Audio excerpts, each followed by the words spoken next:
Hey guys, how's it going? Isabella here. So, in the current events of what's happening globally, I decided to make a video worthy of all my viewers to listen to, and hopefully this will help you get through the current stage of pandemic and worldwide crisis that we are having currently. So the first order of business is to stay calm and not be afraid. The more you stress yourself about it, the more you're going to crash your immune system and perhaps get sick. So avoid sources of stress. I know it's hard at the moment with just watching the news and seeing what's happening, but you have to just keep calm and focus on what's best for you, and that way you'll keep your immune system high and strong. Secondly, I would suggest that you have a week-long worth of food supplies at your house for your whole family. As a matter of fact, you should always have a week worth of food supplies at your home, just in case of anything. We're not just talking about what's going on right now in the healthcare. We're talking about anything, any catastrophe that could possibly happen. And when you stock up on food, don't go crazy, obviously, at your groceries. I would suggest going to see local markets, independent suppliers, because groceries is number one where you could catch something because of how many people go. And secondly, there might not be enough at the grocery. So as an example, we went to the grocery, looked at how much meat was left, practically none. We went to our local butcher and food supplier, and they were still practically full. And when you get food, make sure you get nutrient-dense foods. Foods with a lot of calories, a lot of fat to keep you sustained. Don't go for the perishables and the vegetables. Go more for the fatty meats, the dried protein, the dried grains such as rice, such as some potatoes, any dry grain that you can rehydrate at any point is good for you. Don't stock up on vegetables because number one, they're not high in calories, they're not high in nutrients, and you're gonna poop them out. And as you notice, people have been stocking up on toilet paper. Well, there might not be enough toilet paper if you only stock up on salads. Just saying.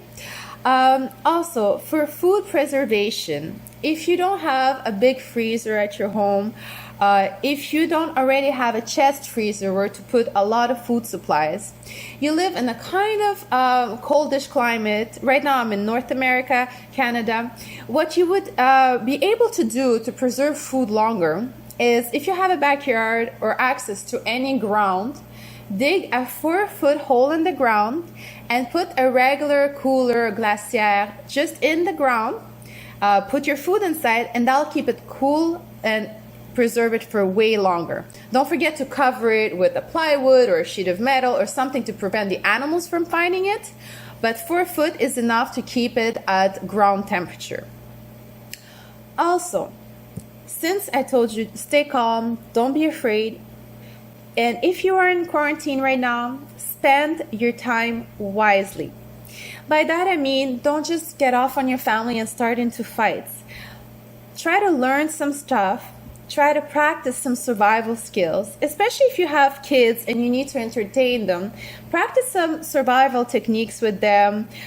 Teach them how to cook and prepare food, how to preserve food, what kind of food to eat. If you're by yourself, set yourself some goals also of learning some stuff.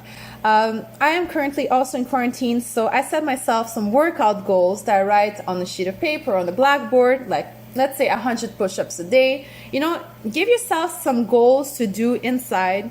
Or you can also go for a walk in the nature. If you have animals, take them for more frequent walks in places that are not densely populated, in the woods, in nature, anywhere you can. Also, if you're stuck in the city, perhaps get yourself a few books to read, learn a new language, etc., etc. That will keep you entertained and your mind at ease.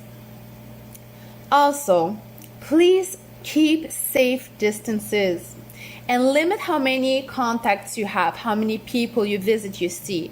keep safe distances at all time. If you have to rely on takeout or ordering, I prefer honestly just getting your supplies and preparing them at home. But at all time, keep your distances from people that are unnecessary to socialize with. Don't become a savage, but you get what I'm saying.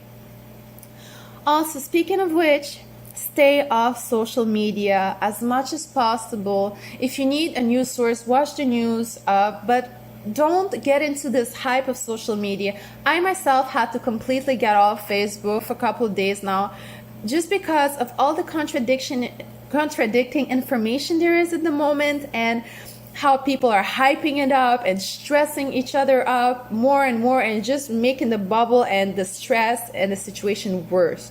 So stay off that. Stay with your family, stay by yourself, stay with your animals, but don't buy into the hype of everything. If you need to watch the news, watch the news. Don't watch them 24/7. Don't go crazy with this, because that will just stress you and make you sick. Also, another and last point is revisit your priorities and necessities. Right now, it's not time for luxury.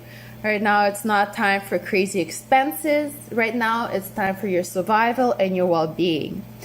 By that, I mean, don't just because you're bored go and buy a bunch of crazy things on Amazon, such I would do technically, but I'm trying to, revisit those priorities, because we do not know how the economical situation will evolve. And currently, a lot of people are struggling with money because their businesses aren't accessible, because they simply cannot go to work. There's just so much a government can do for us money-wise. So minimalize your expenses and revisit your priorities. Don't live in the luxury, just live in the present, and try to tighten up your belt buckle just for the current time until we know more, when we can revert to a good economical situation. I hope this helped you guys. If you're not already subscribed, feel free to subscribe to my channel. Hit the bell icon just to get my latest notification. Like this video if you found it informational, and I'll see you next time. Thank you so much for watching yet again.